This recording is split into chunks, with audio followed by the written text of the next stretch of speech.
السلام عليكم ورحمة الله وبركاته. اللهم صل وسلم وزد وبارك على أشرف خلق الله سيدنا ونبينا محمد رسول الله. ازيكم حبايب قلبي؟ عاملين ايه؟ يا رب كلكم تكونوا في أتم صحة وفي أحسن حال. طبعا بسلم على كل متابعين جوه مصر وبره مصر. ربنا يخليكم لينا وقدامكم الله نعمة في حياتنا وما تحرمش منكم، ويكبر بخاطركم جبر يتعجب له أهل السماء والأرض. اللهم انصر اخواتنا في فلسطين يا رب، اللهم انصرهم يا رب بحق الأيام المفترجة الجميلة اللي احنا فيها دي يا رب. يا رب انصر السودان يا رب وعوضهم عن كل اللي شافوه شعب السودان الطيب يا رب. انصرهم يا رب، انصرهم يا رب وعوضهم كل خير يا رب، اللهم امين. اللهم انصر كل بلاد العرب يا رب، اللهم انصرهم يا رب على من يعاديهم يا رب، اللهم امين. بحبكم جدا كل متابعين وحبايبي في الله.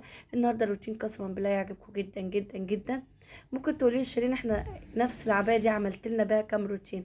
حقكم عليا يا جماعه، بس هو كان يوم كله تصوير، يعني من ساعه ما فتحت عيني كده لحد ما اتغديت وطلعت يومها معاكم كمان بس مباشر. كل ده يا شيرين، كل ده والله يا جماعه. بص يا جماعه، انا لو ما كنتش محتاجه اليوتيوب قسما بالله ما هبقى عليه بعد كل اللي حصل لي. بس اكيد انا محتاجه له. بس انت بتقولي ان انت مشاهداتك وحش، بس ربنا ساعات بيوقف لي ولاد حلال بيقفوا معايا. ساعات ربنا بيوقف لي ولاد حلال بيقفوا معايا.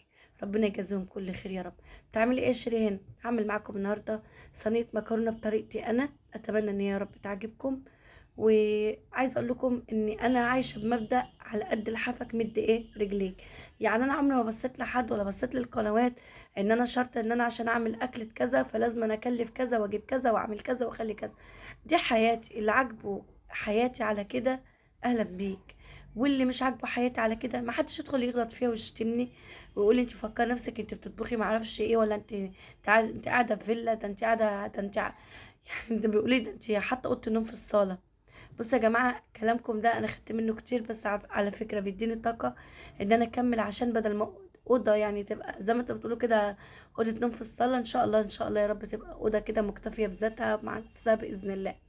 فأنا مكملة عشان أنا في دماغي هدف بإذن الله، ولو ما وصلتلوش فيكفيني، يكفيني إن أنا طلعت بكل أدب وبكل احترام، ويكفيني إن أنا طلعت عرفت ناس حلوة زيكم جبرت بخاطري في يوم من الأيام.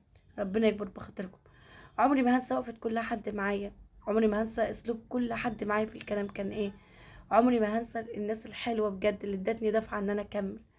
روح ربنا يكبر بخاطركم جبر يتعجب له اهل السماء والارض، اللهم امين يا رب العالمين. بحبكم جدا كل حبايبي ومتابعيني في الله. بتعملي ايه يا شيرين؟ ده يا جماعة كان صدر فرخة، كان يعني بص يخش على يعني نص كيلو الا، فاهميني؟ اللي هو الا برضه يعني حوالي 350 جرام، 350 جرام من لحم الدجاج. تمام. وقطعته كده قطع زي ما انتوا شايفين كده، بسم الله ما شاء الله السكينه ديت ما شاء الله يعني اللهم بارك، بتقطع لي كل حاجه حلوه يعني والله بجد لو ما خدتش بالي ممكن تقطع ايدي. الحمد لله. وزي ما انتوا شايفين كده بظبط الدنيا كده ان انا اقطعها، وطبعا قشرت البصل. البصل ده صغير قوي يا شيري، البصل اللي مش عاجبكم ده يا جماعه الكيلو فيه ب30 جنيه، البصل اللي اكبر منه الكيلو فيه ب35 جنيه. تفهميني ازاي؟ فقلت ايه يعني برضو يعني، لا لما تجيب مثلا 3 كيلو مثلا ونص ويدوهم لي على 100 جنيه حلوين. انتوا فاهمين ازاي؟ 3 كيلو ونص على 100 جنيه. فالحمد لله الحمد لله يعني نحمد ربنا.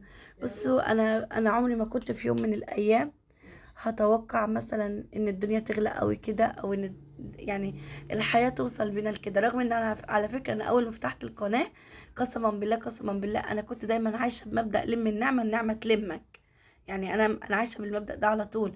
عندي طماطمتين مثلا حاسة ان هم خلاص استووا وهيبوظوا، جري ما اسيبهمش لما يبوظوا وارميهم، لا اقوم جايه بسرعه ضربهم في الخلاط وايه، واقوم جايه حطاهم في كيس في الفريزر ويلا ادي اكله، اعمل بيهم اكل. فاهميني ازاي؟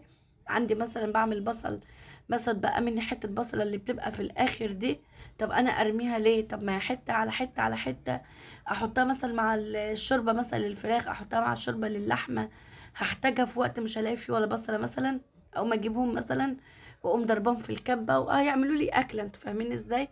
فكنت طول عمري عايشه بالمبدأ ده. فقلت يا رب اديني على قد نيتي.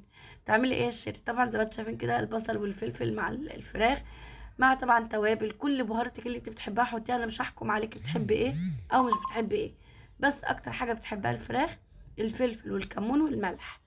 حطي بقى بهارات طبعا، حطي قرفه، حطي توابل فراخ، حطي مرق الدجاج، اللي بتحبي تحطيه كله تحطي، مش عايزه تحطي غير ملح وفلفل بس، دي برضو انت ست البيت حاجه ترجع لك، لان انت اللي بتاكلي مش انا. انا بديكي طريقه، عايزه تمام يعني تاخديها وكده تشتغلي بيها، عينيا تحت امرك، يعني ليا الشرف. مش عايزه تاخديها ومثلا وحاسه ان التوابل مثلا مش بتناسبك، خلاص والله يعني برضو ليا الشرف ان انت اتفرجتي عليا، كتر الف خيركم. ايه بقى الشيء اللي انت حطيتها دلوقتي دي بقى؟ العظمه بعد ما قطعت الصدر حطيتها كده عشان تستوي، عشان طبعا اكل مش يا جماعه، لان مش ملوش ذنب معانا والله بجد.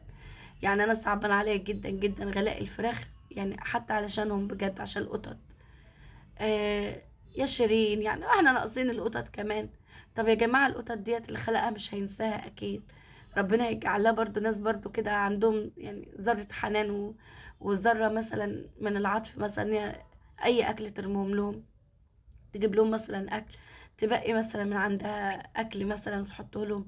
بص يا جماعة، يعني يا بخت اللي بيطعم حيوان بجد. وفي ظل برضو ان في بني ادمين دلوقتي قسما بالله ما عاد لاقيين اللقمه ياكلوها يعني. بتكلم مع ناس بيصعبوا عليا، يعني انا مش برد عليهم من كتر ببقى مخنوقه من العياط، فمش مش قادره ان انا ارد عليهم، بس هم صعبانين علي، بس انا هعمل ايه؟ انا يعني انا اللي بايدي ان انا اقدر اساعد، والله انا اعمل بيه. ربنا يكبر بخاطرهم ويرضيهم يا رب. الناس اللي قالت لي يعني طلعي وجبات، وحاولت ان انا اساعد بعض، يعني بعض الناس او معظمهم، بس انا فرحانه جدا جدا جدا، لاني عايزه اقول لكم ان عمل الخير ده صدقوني بتحسوا فيه احساس لم تتخيلوه، لم تتخيلوه. وعايزه اقول لكم على حاجه، قسما بالله ما نقص مال من صدقه. انت ممكن تصدقي وتطلعي كذا، ممكن تبص تلاقي ربنا جايبها لك من يمه تانية ومن حته تانية، انتوا فاهمين ازاي؟ ممكن تبص تلاقي ربنا قعدهولك في ولادك، ممكن تكون ربنا مثلا شرط انه طلعت 100 هيجيلي 200، طب ما هو جايز برضه ربنا يحوش عني اذى كنت هصرف عليه اكتر من ال 200، انتوا فاهمين ازاي كده يعني؟ فطبعا يعني الحسنه فعلا بعشر امثالها، والله يضاعف لمن يشاء. ربنا يا رب يعني يخفف عنا يا رب الغلا والوباء كل حاجة اللي احنا فيها يا رب، وارفع مقتك وغضبك عنا، لان انا عارفة ومتأكدة ان كل اللي احنا فيه ده والله العظيم غضب من ربنا علينا. بتعملي بشاميل ازاي يا شيرين؟ زي ما انتوا شفتوني كده يا جماعة، بحط معلقتين سمنة كبار، واللي عايز يحط معلقة سمنة ومعلقتين زيت يحط، ده مع ده يعني برضو عشان السمنة غليت وكده. برضو تقدروا تعملوا كده، اللي عايز يحطها كلها سمنة تمام، اللي عايز يعملها كلها زيت دي حاجة ترجع لكم انتوا. وطبعا هننزل بالدقيق، طبعا بتحطي قد ايه يا شيرين؟ بحط 4 5 معالق دقيق، ما اكدبش عليكم، للكميه اللي انا عاملاها دي 4 أو 5 معالق دقيق. تحط عليهم قد ايه يا شيرين؟ بحط نص كيلو لبن، وبزود نص كيلو لبن بحوالي نص كوبايه ميه، 3/4 كوبايه ميه كده يعني. وطبعا كان عندي بقى، كنت غاسله التلاجة، كنت معاكم وانا بغسلها على قناه معاكم شيري اسامه، اللي مش متابع معاكم شيري اسامه يدخل يتابعها حالا. عندنا يا جماعه معكم شيري اسامه، حياه شيرين ونور، اسامه والناس الطيبه، الثلاث قنوات دول ايه تبعنا يا جماعه. ادعوا لنا ربنا يا رب يفتحها علينا ويجعلها مصدر رزق لنا ولعيالنا يا رب يا رب.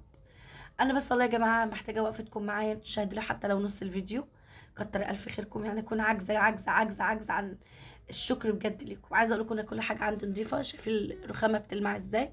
انا بغسل الرخامه بسلكة المواعين يا جماعة، بقوم غسلاها كده ومسحاها، وساعات بقى ارش ميه واقوم جايه ايه موقعه الميه على الارض كده غسيل يعني، اغسلها.